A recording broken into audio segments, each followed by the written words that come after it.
الشيطان الرجيم لقد كان لكم في رسول الله أسوة حسنة لمن كان يرجو الله واليوم الآخر وذكر الله كثيرا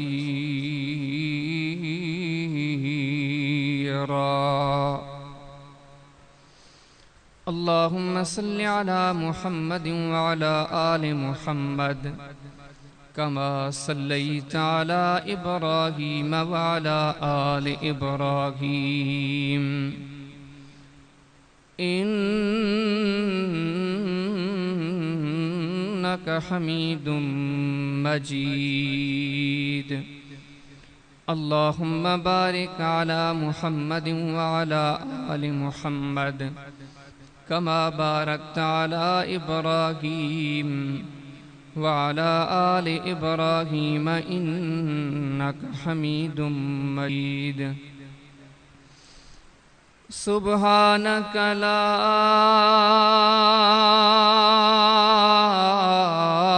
علم لنا إلا ما علمتنا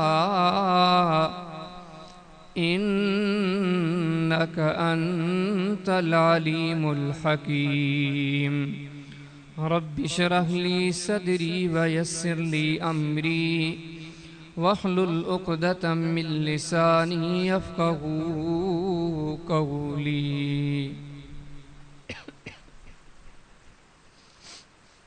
عزیز دوستو، امت مسلمہ کے اندر تیسری اور چوتھی صدی ہجری کے اندر ایک عظیم محدث امام ابو القاسم سلیمان بن احمد بن ایوب الطبرانی کے نام سے گزر چکے ہیں۔ یہ بندہ ان محدثین میں شمار ہوتا ہے جنہوں نے سب سے زیادہ کتابیں لکھی۔ اس بات کا اندازہ اس نقطے سے لگائیں کہ اس بندے نے تقریباً حدیث کی 80 کتابیں لکھی۔ 80 کتابیں، یہ بہت بڑا تعداد ہے۔ لیکن عجیب اتفاق، امت کے کئی محدثین کی کئی تصانیف گم ہو چکی ہیں، اس وقت دنیا میں کہیں نہیں ملتی۔ ہاں، کسی کتب خانے کے اندر مخطوطات کی صورت میں پڑی ہوئی تو الگ بات ہے، وگرنہ کئی محدثین کی کئی کتابیں دنیا سے گم ہو گئیں۔ تو امام طبرانی جو 80 کتابوں کے مصنف تھے، ان کی بھی تقریباً ساری کتابیں گم ہو گئی، سوائے 5-7 کتابوں کے۔ تو ان کی کتابوں میں سے ایک کتاب ہے الدعاء، کہ امام طبرانی رحمہ اللہ نے اس کتاب کا نام ہی رکھا ہے الدعاء۔ عام طور پہ کہا جاتا ہے الدعاء للطبرانی۔ وہ اس کتاب الدعاء کے اندر ایک باب قائم کرتے ہیں، ایک سیریز قائم کرتے ہیں کہ دوران حج مزدلفہ کے مقام پر جو دعائیں پڑھی جائیں ان کا بیان۔ پھر اس کے نیچے حدیث لاتے ہیں کہ نبی کریم صلی اللہ علیہ وسلم کے زمانے میں کوئی بندہ مزدلفہ کے مقام پر بارگاہ الہی میں ہاتھ اٹھا کر دعا مانگ رہا تھا، لیکن اس کی ساری دعا دنیا کے معاملات تک محدود تھی۔ وہ دعا یہ کر رہا تھا، اللہم ارزقنی ابلا۔ اس زمانے میں جو قیمتی سرمایہ وہ مویشی تھے، اونٹ تھے، گھوڑے تھے، کھچر تھے، بکریاں تھی، یہ چیزیں تھی۔ اب یہ بندہ مقام مزدلفہ پر دعا مانگ رہا ہے اور یہ کہہ رہا ہے اللہم ارزقنی ابلا، میرے اللہ مجھے اونٹ عطا فرما، میرے پاس بہت سارے اونٹ ہوں۔ اور یہ بھی کہہ رہا ہے اللہم ارزقنی غنما، میرے اللہ میں تیرے در پر سوال کرتا ہوں مجھے بکریوں کا بڑا ریوڑ عطا کر، میرے پاس بہت ساری بکریاں ہوں۔ بار بار یہ جملے دہرائے جاتا ہے، بار بار یہ جملے دہرائے جاتا ہے کہ اللہ اللہم ارزقنی ابلا، اللہم ارزقنی غنما۔ نبیوں کے سردار صلی اللہ علیہ وسلم اور آپ کے اصحاب اس بندے کو دیکھ رہے ہیں کہ مقام مزدلفہ پر دعا مانگنے کے سلسلے میں اس نے جو مانگا دنیا ہی کا مانگا، دنیا کی نعمتوں، دنیا کی دولتوں کا محض سوال کیے جاتا ہے اور آخرت کے بارے میں کچھ نہیں مانگ رہا۔ اس وقت پر اس معاملے کو ملحوظ رکھتے ہوئے اللہ رب العالمین نے آسمان سے قرآن اتارا۔ رب العالمین ارشاد فرمایا فَمِنَ النَّاسِ مَن يَقُولُ رَبَّنَا آتِنَا فِي الدُّنْيَا، وہ لوگ جو اپنی دعاؤں میں صرف یہ کہتے ہیں کہ اللہ ہمیں دنیا عطا فرما، دنیا کی یہ نعمت عطا فرما۔ خالق کل نے ارشاد فرمایا وَمَا لَهُ فِي الْآخِرَةِ مِنْ خَلَاقٍ، وہ لوگ سن لیں ان لوگوں کا آخرت میں کوئی حصہ نہیں۔ وَمِنْهُمْ مَنْ يَقُولُ رَبَّنَا آتِنَا فِي الدُّنْيَا حَسَنَةً وَفِي الْآخِرَةِ حَسَنَةً وَقِنَا عَذَابَ النَّارِ۔ فرمایا اور وہ لوگ جو دعا اس طرح مانگتے ہیں اے ہمارے مالک ہمیں دنیا عطا فرما، دنیا کی اچھائی عطا فرما، اور اسی کے ساتھ ساتھ ہمارے مالک ہمیں آخرت کی بھلائی عطا فرما، آخرت کی اچھائی عطا فرما، اور ہمیں دردناک عذاب سے بچا کے رکھنا۔ فرمایا اولئک الذین، یہ وہ لوگ ہیں جن لوگوں کی محنت کام کی ہے، جن کی کمائی کام کی ہے، جو دنیا میں تو کامیاب ہو کر رہیں گے لیکن آخرت کی کامیابی بھی انہی لوگوں کا مقدر بنے گی۔ اب یہ جو ہم نے طویل حدیث مبارکہ سنی، ایک بندے کا دعا کرنا اور اس دعا میں صرف دنیاوی انعامات اور اکرامات کا بارگاہ الہی میں اظہار طلب کرنا، اور اوپر سے رب العالمین کا اس بندے کی اس ادا کو رد کرنا، اور یہ فرمانا کہ کامیابی انہی لوگوں کی مقدر بنے گی جو دنیا بھی مانگتے ہیں آخرت بھی مانگتے ہیں۔ اس چیز کے اندر ہمارے لیے کئی نصیحتیں ہیں، میں اختصار کے ساتھ آپ کے سامنے چند باتیں ذکر کرتا ہوں۔ سب سے پہلی بات، سب سے اول نقطہ جو بیان کردہ حدیث سے ملتا ہے کہ دعا کا بہت بڑا مقام ہے، دعا کی بہت بڑی حیثیت ہے۔ جس طرح آپ کے سامنے گزشتہ خطبے کے اندر بھی میں نے یہ بات ذکر کی تھی کہ رسول کریم علیہ السلام فرماتے ہیں کہ دعا وہ چیز ہے لا يرد القضاء الا الدعاء، فرمایا تقدیر کو کوئی چیز تبدیل نہیں کر سکتی، ہاں لیکن دعا وہ چیز ہے کہ جو تقدیر کو بھی تبدیل کر سکتی ہے، کہ یعنی کہ تقدیر کے اندر کہیں پہ تبدیلی ممکن نہیں ہوتی، لیکن اسی تقدیر کے اوراق پر مالک یہ لکھ دیتا ہے کہ یہ بندہ جب یہ دعا مانگے گا اس دعا کی قبولیت کے نتیجے میں اس کی زندگی کا سارا کایا ہی پلٹ جائے گا۔ کہ دعا اتنی عظیم عبادت کے، دعا اتنا عظیم عمل کے، آپ قرآن کے بیان کردہ سارے واقعات پڑھ ڈالیں، نبیوں کے سردار علیہ السلام کے سارے فرامین پڑھ ڈالیں، مؤمنین، موحدین، انبیاء، صلحاء، وہ آپ دیکھتے جائیں گے کہ ان کے مشکلات میں ان کا سب سے بڑا سہارا دعا ہوتا ہے۔ آدم علیہ السلام جنت سے نکال دیے گئے، میں آپ سے پوچھتا ہوں کہ اس وقت بخشش کا ذریعہ کون سی چیز بنی؟ دعا۔ نوح علیہ السلام جب کشتی کی طرف چلنے لگے تو ان کی کشتی چلتی رہی، باقی ساری دنیا ڈوب گئی، بنیادی راز کیا تھا؟ دعا۔ ایوب علیہ السلام برسہا برس بیمار رہے، لیکن اس طویل علالت کے بعد صحتیابی نصیب ہوئی، وجہ کیا تھی؟ دعا۔ زکریا علیہ السلام رب العالمین فرماتے اتنے بوڑھے ہو گئے کہ سر کے بال سفید ہو گئے، ہڈیاں کمزور ہو گئی، لیکن اس عمر میں بھی رب العالمین نے جو اولاد عطا فرمایا، میں آپ سے پوچھتا ہوں اس عمر میں اولاد کیسے ملی؟ دعا کے ذریعے۔ ابراہیم علیہ السلام بوڑھے بن گئے، لیکن اس عمر میں بھی رب العالمین نے اولاد دی، کیا وجہ تھی؟ دعا کے ذریعے۔ بنی اسرائیلیوں کے لیے آسمان سے پکا ہوا طعام اترتا تھا، وہ کس لیے؟ دعا کی وجہ سے۔ عیسیٰ علیہ السلام کے زمانے میں کھانے کے سارے ایٹمز آسمان سے اترتے تھے، کس لیے؟ دعا کے نتیجے میں۔ اللہ کے نبی یوسف علیہ السلام جیل خانوں سے نکل کر منزل مقصود تک پہنچے، کیا تھی؟ دعا تھی۔ بدر میں 313 ہزاروں پر غالب آئے، ان 313 کے پاس کیا تھا؟ دعا تھی۔ حنین کے اندر مسلمانوں کو فتح نصیب ہوئی، ان کے پاس کیا تھا؟ دعا تھی۔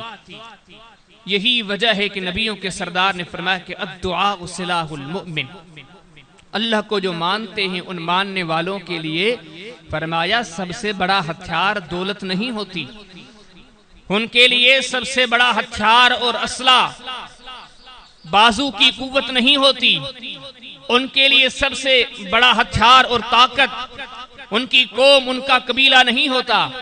فرمایا اللہ کو ماننے جو والے ہیں ان کے لیے سب سے بڑا ہتھیار دعا ہے۔ وہ ہر بات پر، وہ ہر مسئلے میں، وہ ہر معاملے میں اپنے خالق کو مالک کے سامنے دامن پھیلاتے ہیں۔ رب ان کی دامن کو کبھی خالی نہیں لٹاتا، رب ان کو دیے دیتا ہے، تو بڑی عبادت ہے۔ لیکن اب یہ دعا کیسے مانگی جائے؟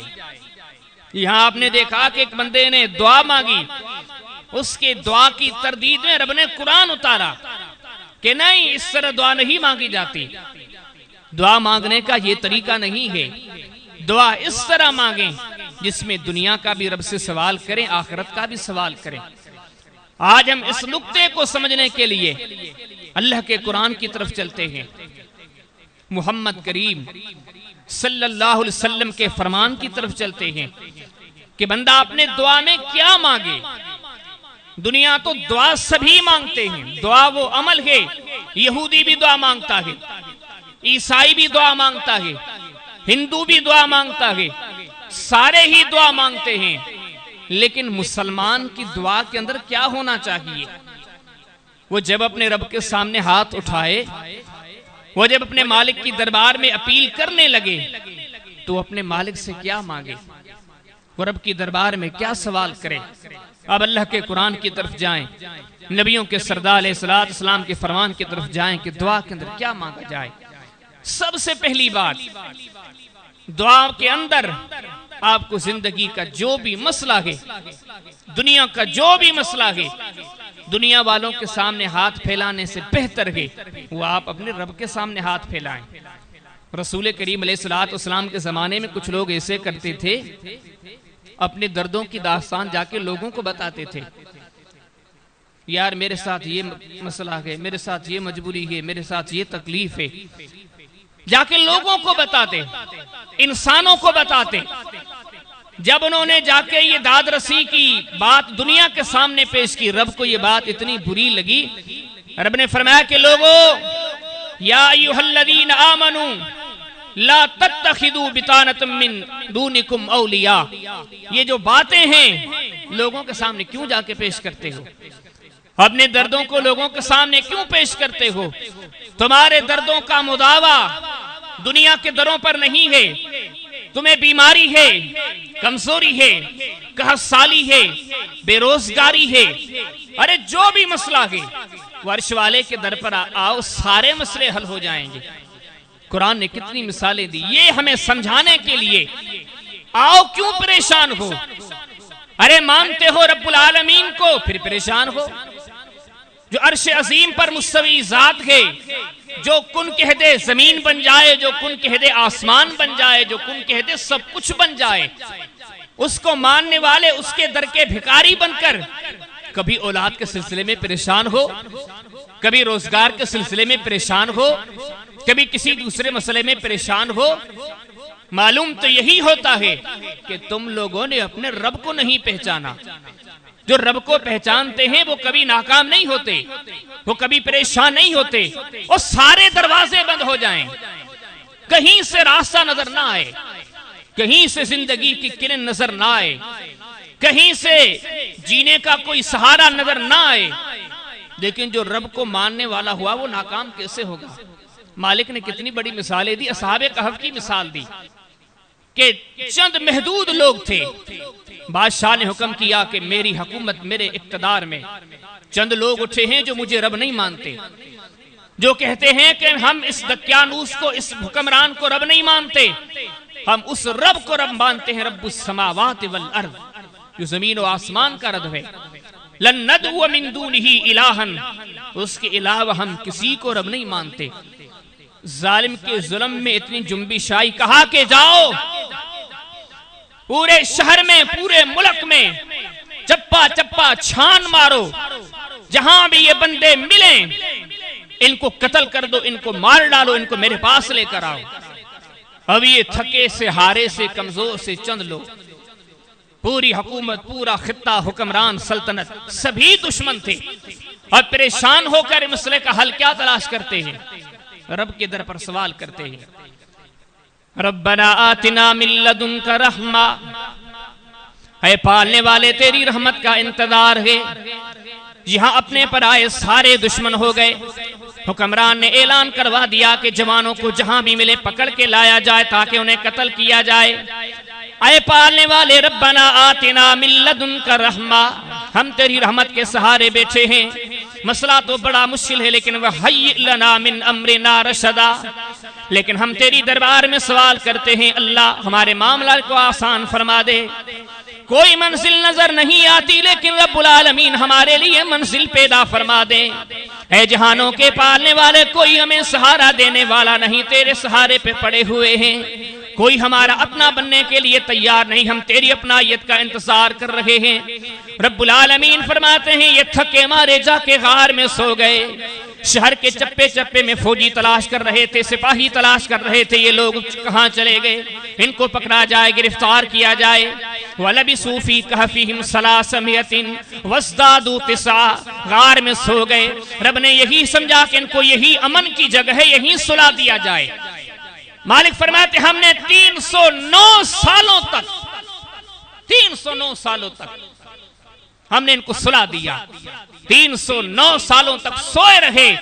جب یہ نیند سے بیدار ہوئے اس ظالم کا اقتدار تو سب و تاش ختم ہو چکا تھا۔ یہاں آپ غور کریں رب نے یہ مثالیں ہمیں کیوں دی؟ اصحاب کہف سے ہمارا کیا جائے، ان کے معاملات سے میری اور آپ کی کیا؟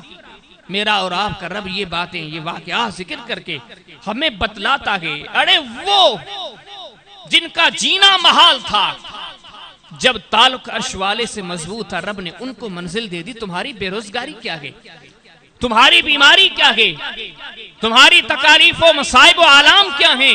وہ رب تو وہ ہے جو ناممکن چیزیں تمہاری تو ممکن ہیں۔ کتنے ناممکنات کے رب نے دوسرا مثال دیا۔ عیسیٰ علیہ السلام کے پاس لوگ آئے، کہا کہ عیسیٰ ہم تجھے نبی تب مانیں گے، رسول تب مانیں گے، ہم آج کھانا نہیں پکائیں گے، ہمارا کھانا آسمان سے اترے، ہم پھر تجھے نبی مانگے، پھر تجھے رسول مانے، پھر تجھے مانے کہ تو واقعی اللہ کے نبی ہیں۔ اللہ تعالیٰ فرماتے ہیں ہمارے عیسیٰ نے ہمارے دربار میں آواز بلند کی، اللہم ربزل علینا مائدتا من السماء تکون لنا عیدا لأولنا وآخرنا وآیتا منکا ورزقنا وانت خیر الرازقین۔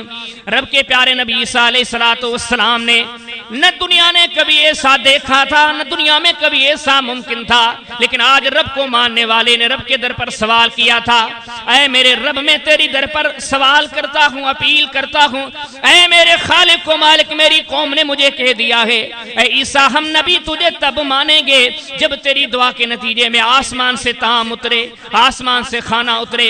اے رب العالمین میں تیرے در پر سوال کرتا ہوں، انزل علینا مائدتا من السماء، آسمان سے ہمارے لیے کھانا اتارا جائے۔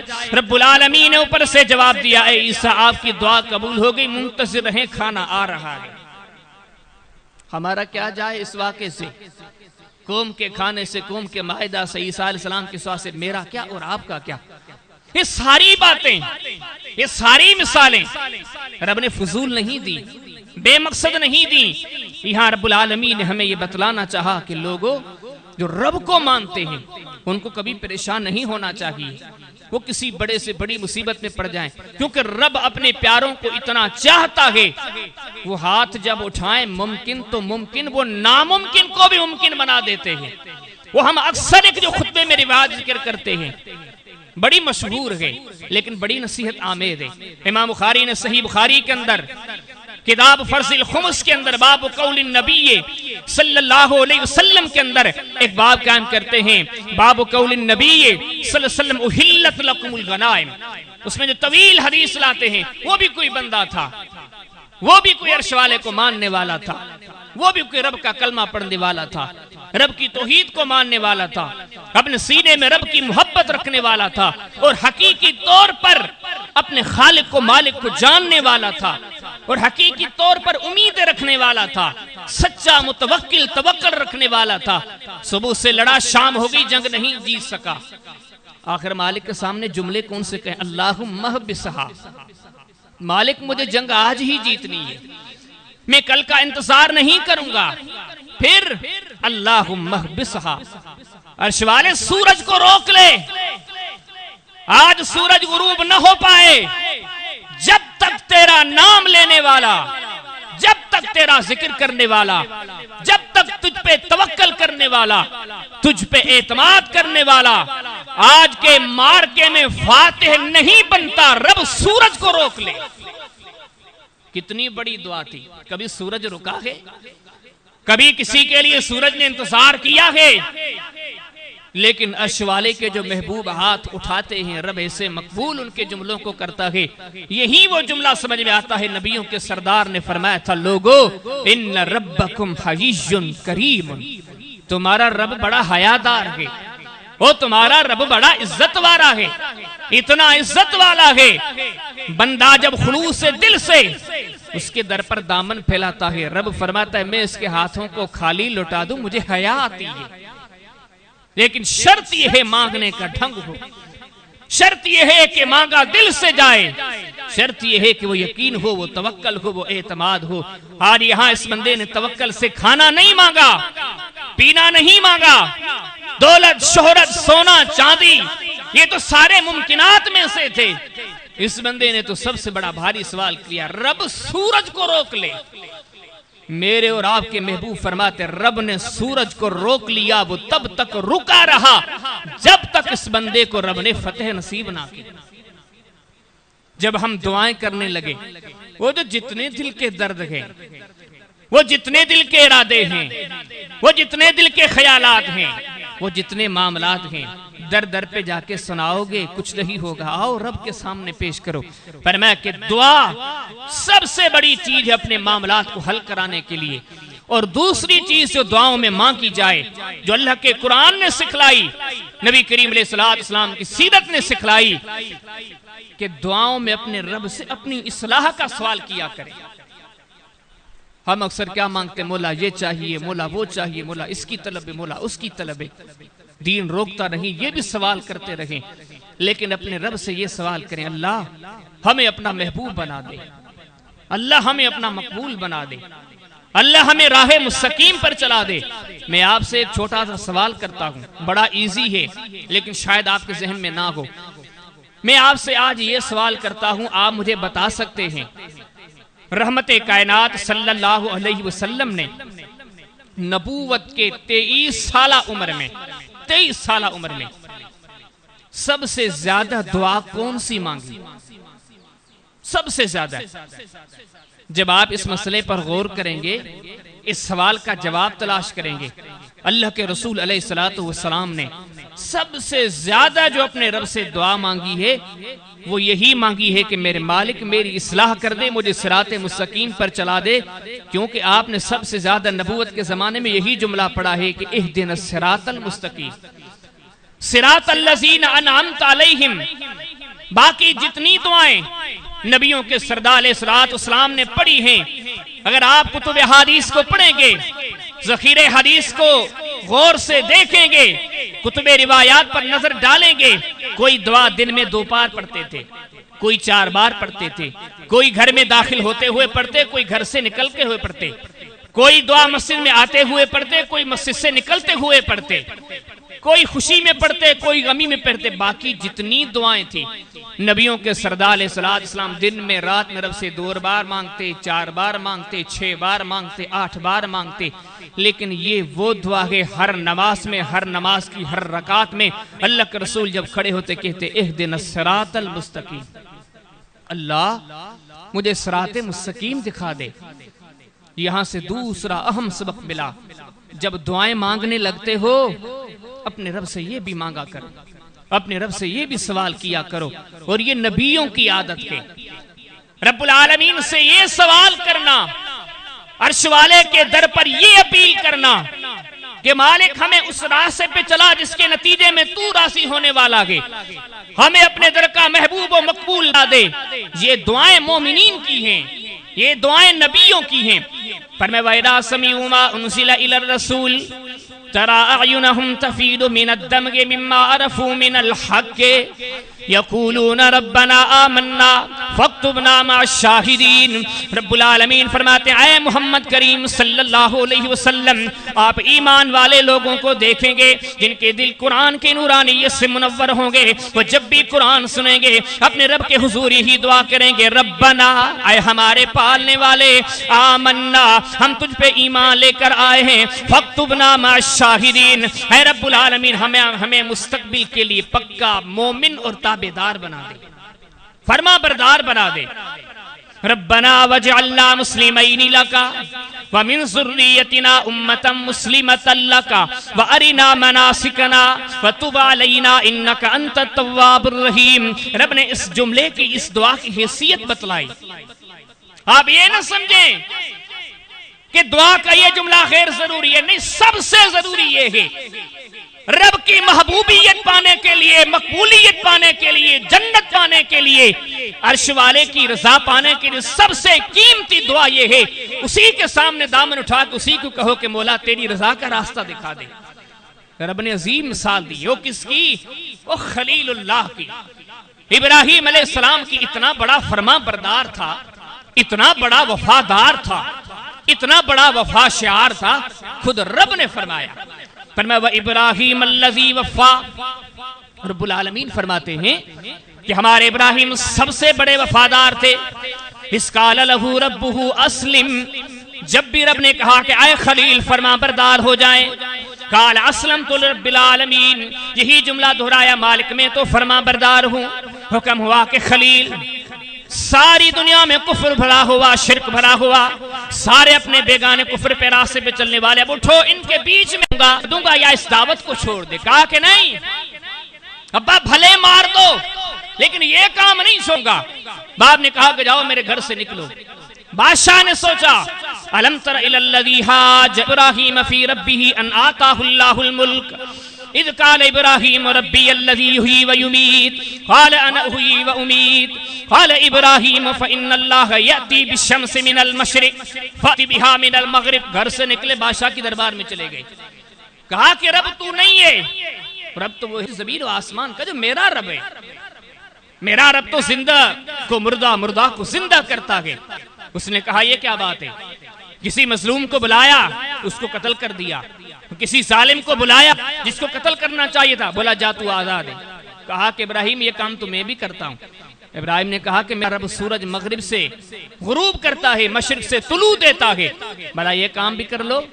رب العالمین فرماتے فَبُہِتَ الَّذِي كَفَرَ، جواب نہیں بن سکا، مایوس ہو گیا۔ یہ بھی دشمن، باپ بھی دشمن، پوری قوم دشمن، سب نے مل جل کر کہا، سب نے مل جل کر کیا کہا؟ کہا کہ اس ابراہیم کو جلا دو۔ جلا نہ سکے، چلے گئے۔ طویل رود آدھے ہم اکثر سنتے، حکم ہوا کہ اس کو ذبح کر دو۔ کہا مولا اس کو ذبح کرنے کے لیے تیار ہوں۔ چھری لی، اس پہ چھری چلانے لگے، اتنی ساری قربانیاں دینے والا، لیکن دعا کیا مانگتا ہے؟ رب العالمین ارشاد فرماتے ہیں دعا یہ مانگتے ہیں ربنا وجعلنا مسلمین لکا ومن ذریتنا امتا مسلمتا لک۔ ابراہیم علیہ السلام ان کے بیٹے اسرات والسلام دونوں رب کے در پر یہ سوال کرتے ہیں اللہ ہمیں مزید فرما بردار بنا دے، ہمیں مزید مومن بنا دے۔ مولا یہ کیا ہے؟ یہ فرما برداریاں کیا ہیں؟ ہمیں مزید ہمت دیں، ہمیں مزید توفیق بخشیں کہ ہم تیری رضا کے لیے اور بڑی محنتیں کریں۔ رب نے سلیمان علیہ السلام کا مثال دیا، اللہ کے نبی ہیں، زندگی تبلیغ میں گزری، وہ پرندوں کو تبلیغ، چرندوں کو تبلیغ، انسانوں کو تبلیغ، ہر وقت توحید کا پیغام۔ لیکن وہ بندہ بھی رب کے سامنے سوال کرتا ہے میرے مولا مجھے ہمت دیں، طاقت دیں، توفیق دیں کہ ان اعمل صالحا ترضا، کہ میں اس سے بھی زیادہ اور اعمال صالحہ کروں۔ ہم نے کبھی یہ دعائیں کی ہیں؟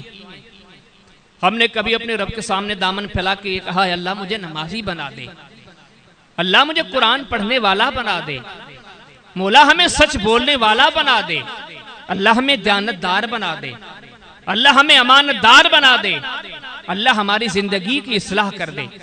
ہم نے تو نہیں مانگے۔ یہ نبی ہیں، یہ اصحاب کہف کے جوان ہیں، ارے یہ تو سارے اپنی جگہ پر سب عظیم ترین شخصیات میں سب سے عظیم، اعلیٰ ترین شخصیات میں سب سے اعلیٰ، اللہ کی ساری مخلوق میں سب سے مقرب، سب سے معلیٰ، سب سے محبوب، نبیوں کے سردار، اماموں کے امام، سالاروں کے سالار، پیشواؤں کے پیشوا، مقتداؤں کے مقتدا، اللہ کے محبوب محمد کریم صلی اللہ علیہ وسلم کیا دعا مانگتے ہیں؟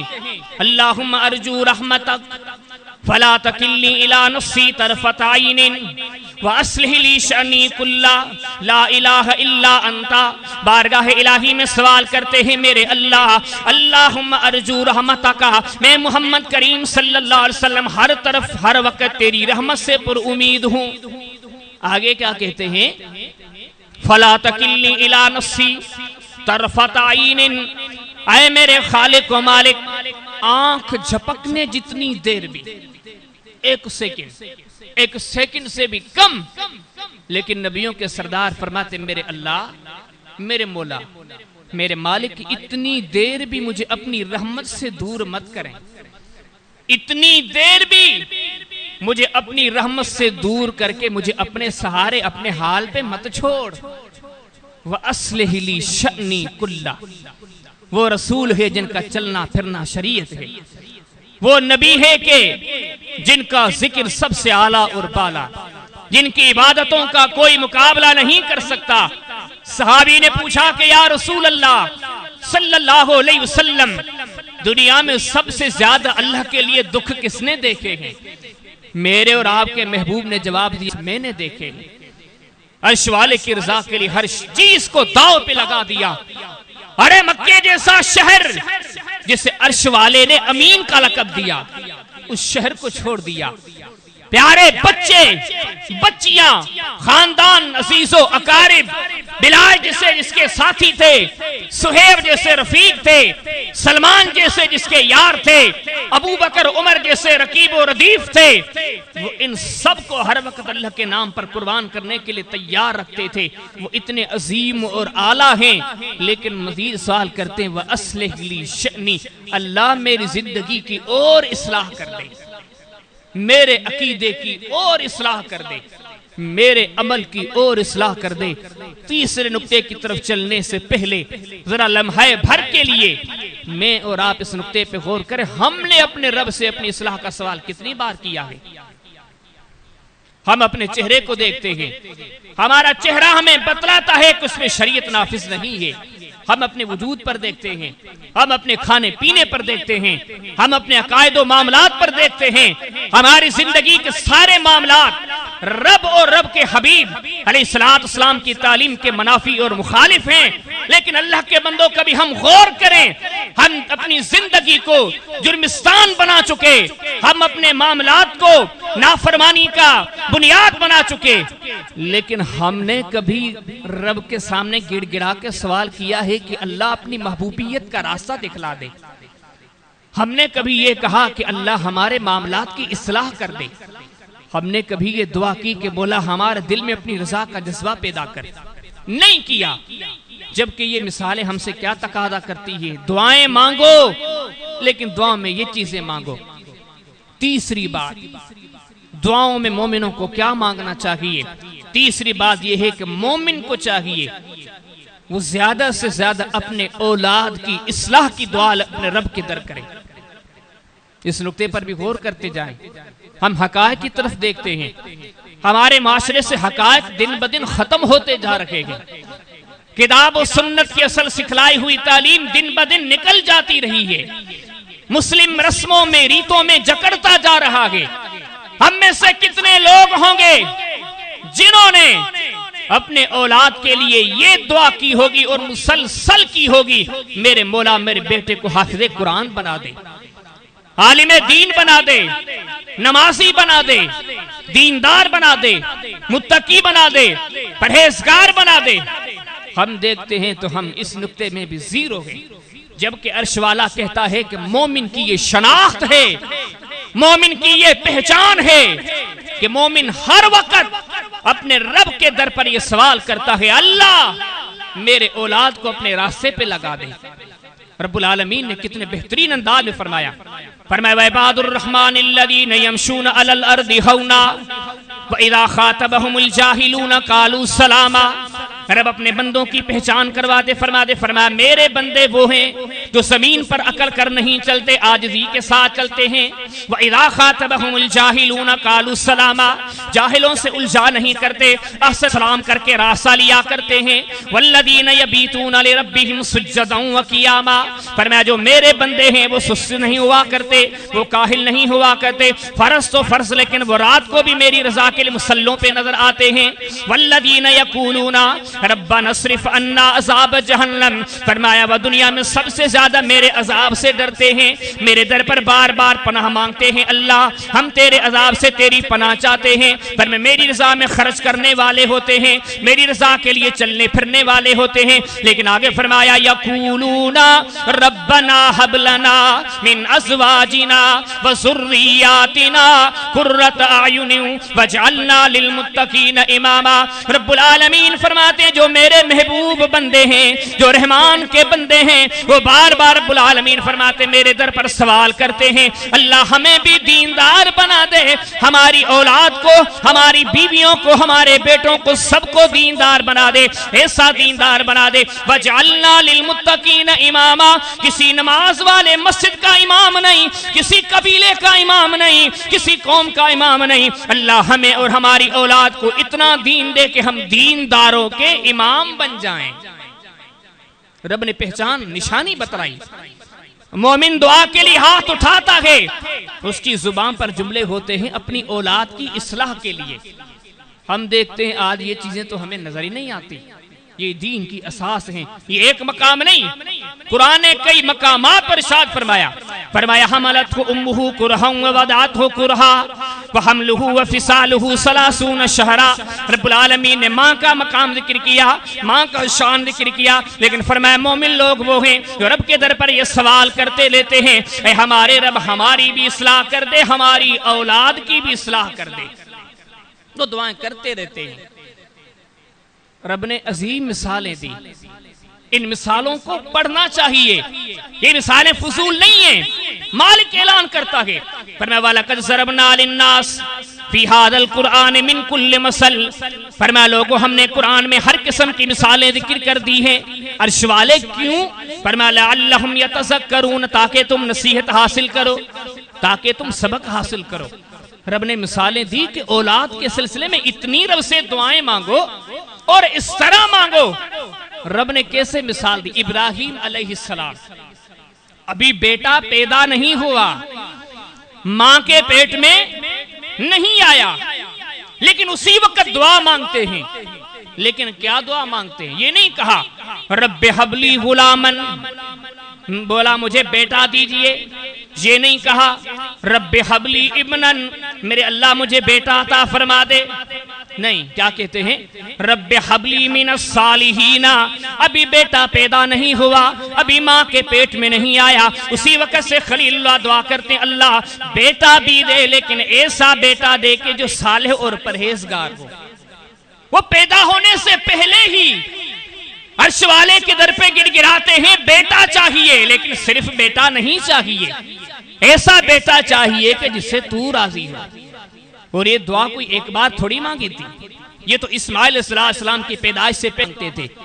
جب پیدا ہو گئے اس وقت بھی خلیل اللہ کی زبان پر مسلسل یہی دعا تھی، رب کے در پر بار بار یہی کہتے، رب اجعل لی مقیم الصلاۃ ومن ذریتی ربنا وتقبل دعا، اے میرے رب مجھے بھی نمازی بنا دے، میرے بیٹے کو بھی نمازی بنا دے، میری اولاد کو بھی نمازی بنا دے۔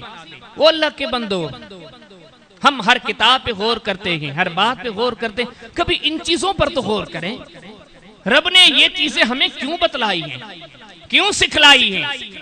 کہ اتنی اولاد کے لیے تو اب بیٹا آیا نہیں، اس کے اصلاح کے لیے پہلے دعائیں کی جا رہی ہیں۔ جب بیٹا آ گیا، نبی بن گیا، بتلایا جا رہا ہے کہ یہ نبی ہے، اتنی عظمتوں والا کہ جب پیاس لگی جبریل اترے، پر مارا، رب نے زمین سے چشمہ زمزم کا جاری کیا، جو پانی نہیں، فرمایا شفا والا پانی ہے، وہ صرف شفا والا نہیں، فرمایا کہ ماء زمزم لما شرب لا۔ نبیوں کے امام نے فرمایا کوئی بندہ زمزم اٹھا کے پیے، دل میں دعا مانگے، نبیوں کے امام نے کہا میں نبوت کی زبان سے کہتا ہوں جو کہے گا رب قبول کرے گا۔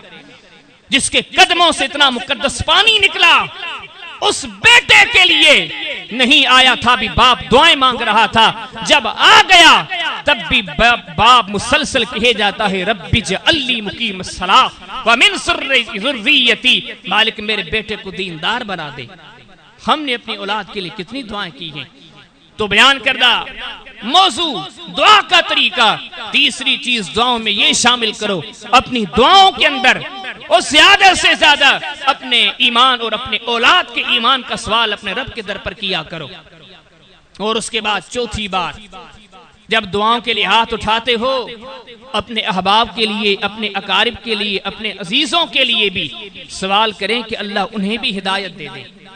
ہمارے ہاں کیا ہوتا ہے، جس سے ہماری بنتی نہیں، جس سے ہم مطمئن نہیں ہوتے، جس کے مزاج اور طبیعت سے ہماری طبیعت میچ نہیں آتی، ہم کہتے ہیں یہ تو کبھی نہیں سدھرے گا، نہ آؤ دیکھیں گے نہ تاؤ دیکھیں، 4-6 سنا دیں گے۔ جبکہ نبیوں کے سردار کی مقدس تعلیم کیا ہے، دعا ایسا ہتھیار ہے جہاں تک آپ نہیں پہنچ سکتے، آپ کی طاقت نہیں پہنچ سکتی، وہاں دعا پہنچ جاتی ہے۔ چوتھا نقطہ یہ سکھلایا گیا، اپنی دعاؤں کے اندر اپنے احباب کی ہدایت کا سوال کیا کریں، اپنے عزیزوں قریبوں کی دعاؤں کا، ان کے اصلاح کا سوال کیا کریں۔ ارے ایک ہی نقطے پہ غور کریں، وہ زمانہ تھا، چلے جائیے 1400 سال تاریخ کا پرانا واقعہ، مکہ کی سرزمین تھی، مکہ میں رہنے والا ایک ایسا انسان تھا جس کے دل میں کفر تھا، اور ایسا کفر تھا کہ اس کفر کی وجہ سے اور اس کے روب و دبدبے کی وجہ سے سارا مکہ جس بندے کے نام سے کانپتا تھا، وہ کفر کی دنیا میں اتنا طاقتور تھا، اتنا پاورفل تھا، اتنا روب اور دبدبے والا تھا۔ کون؟ عمر بن خطاب۔ نبیوں کے سردار نے کیا کیا؟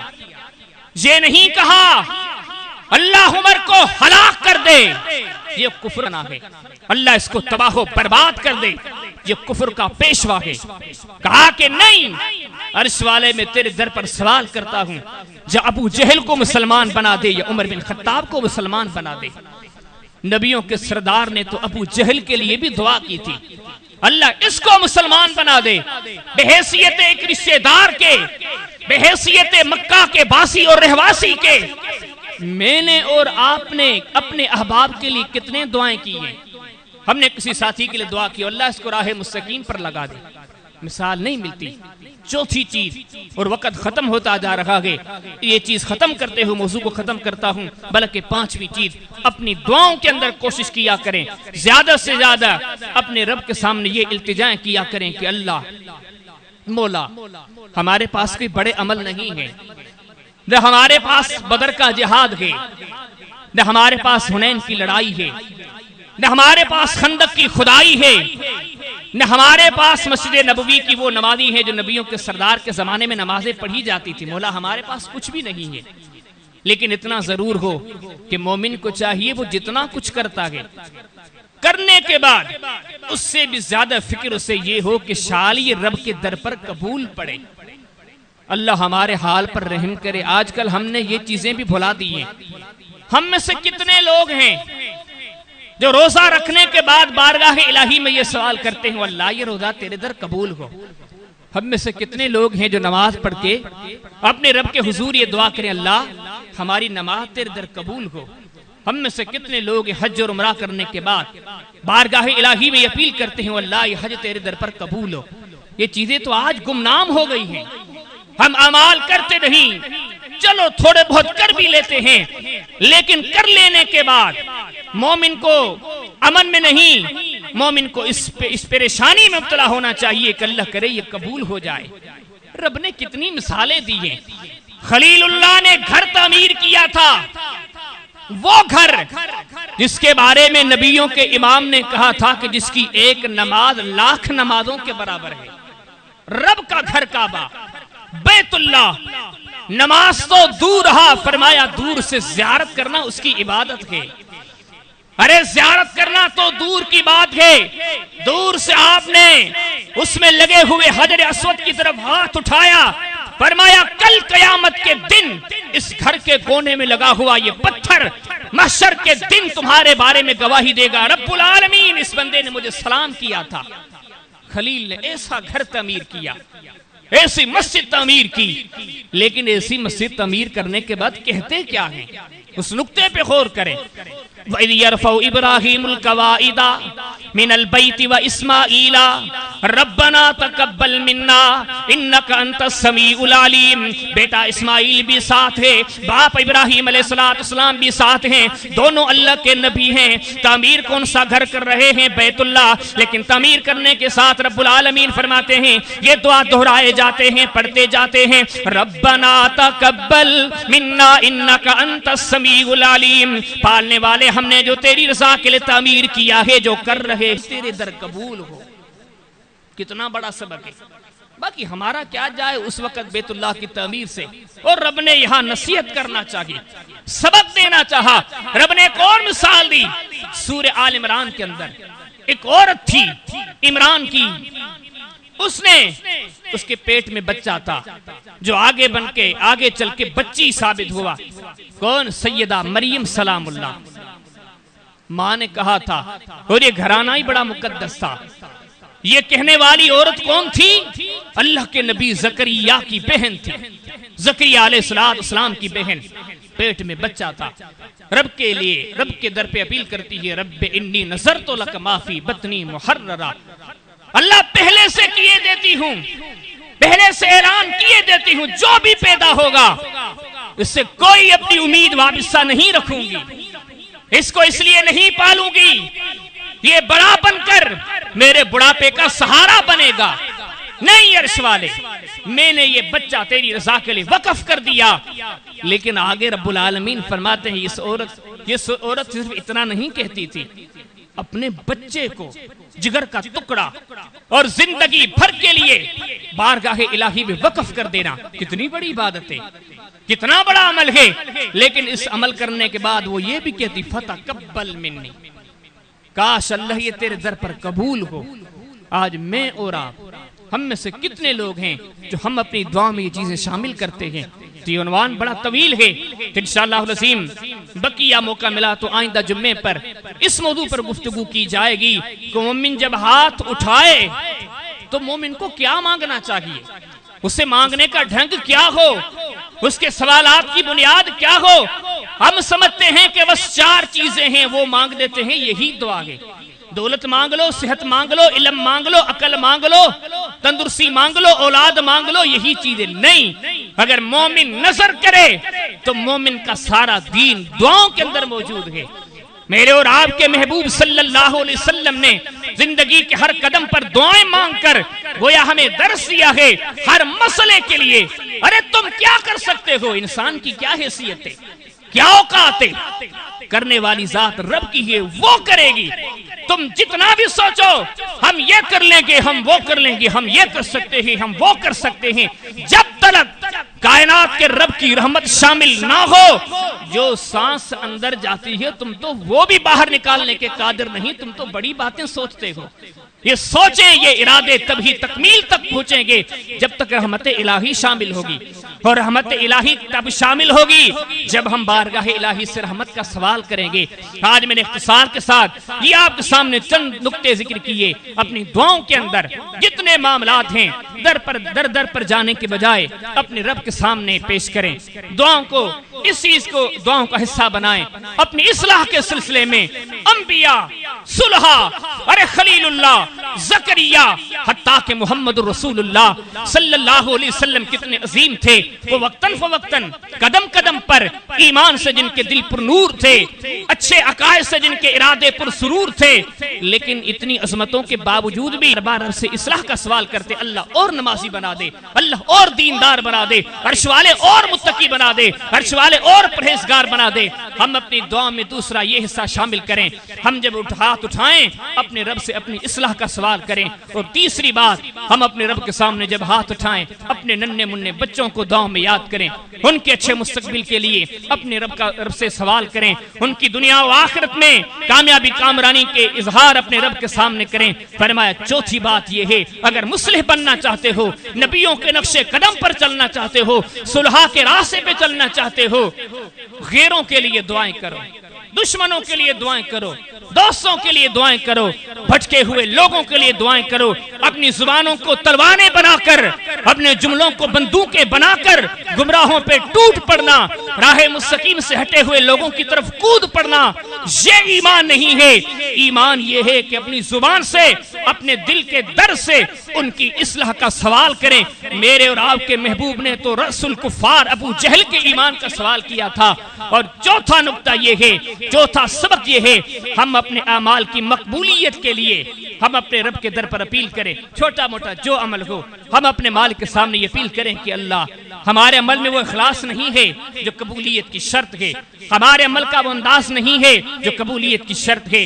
بس اے ہمارے خالق و مالک، ہم تیری رحمت کے سہارے جی رہے ہیں، یہ بھی تو نے توفیق دی، ہمارے بس میں کہا تھا، ہم نے بہت کچھ نہیں، تھوڑا کچھ جو تو نے توفیق دی کر دیا، اب یہ تیرے در پر قبول ہو۔ اس کے علاوہ مزید مومنین کی دعاؤں میں کیا ہونا چاہیے، انشاءاللہ آئندہ جمعے پر گفتگو میں وہ ذکر کیا جائے گا۔ اللہ پاک ہم سب کو عمل کی توفیق بخشے۔ وآخر دعوانا ان الحمدللہ رب العالمین۔